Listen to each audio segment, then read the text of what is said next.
Il n'y a absolument aucune raison pour que les Français prennent en charge financièrement la scolarisation d'enfants, de gens qui violent la loi française, qui viennent sans nous demander l'autorisation et qui se maintiennent en violation de la loi française. Les gosses, faut le faire, hein.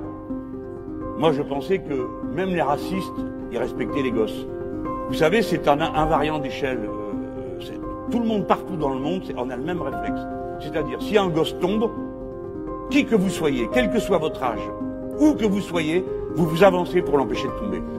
C'est un geste, un réflexe. Hein. C'est pas pareil quand c'est un adulte. Si quelqu'un tombe, vous commencez par faire « Eh là là !» hein.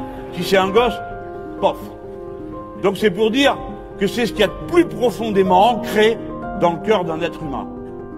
Eh bien, elle trouve le moyen de dire que vos enfants soient éduqués gratuitement, maintenant c'est terminé. Qu'est-ce que ça veut dire, ça? Vous allez laisser les petits pitchouns, on va rien leur apprendre? Ils vont pas savoir lire, ils vont pas savoir écrire, ils vont pas savoir compter, leurs pauvres parents.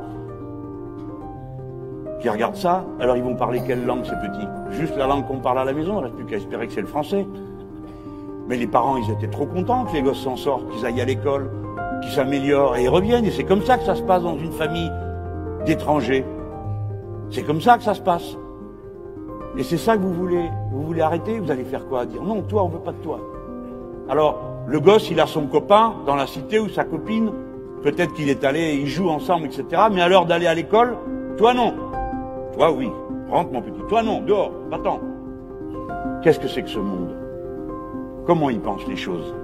Et maintenant, si j'oublie l'aspect humain, parce que dans notre société, quand on parle d'aspect humain, on passe pour un rêveur ou un poète, et le poète est méprisé. Si on met ça de côté, qu'est-ce que c'est que cette bêtise de croire qu'une société va être meilleure avec des ignorants? Mais il n'y a que des ignorants pour croire ça. La société est meilleure plus nous sommes éduqués. Et être éduqué, c'est pas seulement apprendre, comme certains croient, des choses qui servent à quelque chose, comme ils disent. C'est tout ce qui développe la personne humaine. À l'école, on apprend aussi de la musique, on apprend de la littérature, on lit des poèmes, on fait des dessins, et toutes ces choses vous transforment en un être humain meilleur. Et quand vous êtes meilleur vous, alors toute la société est meilleure. C'est le pari sur lequel repose l'humanisme progressiste que nous incarnons. Bon, j'arrête avec elle parce qu'elle va nous rendre malades.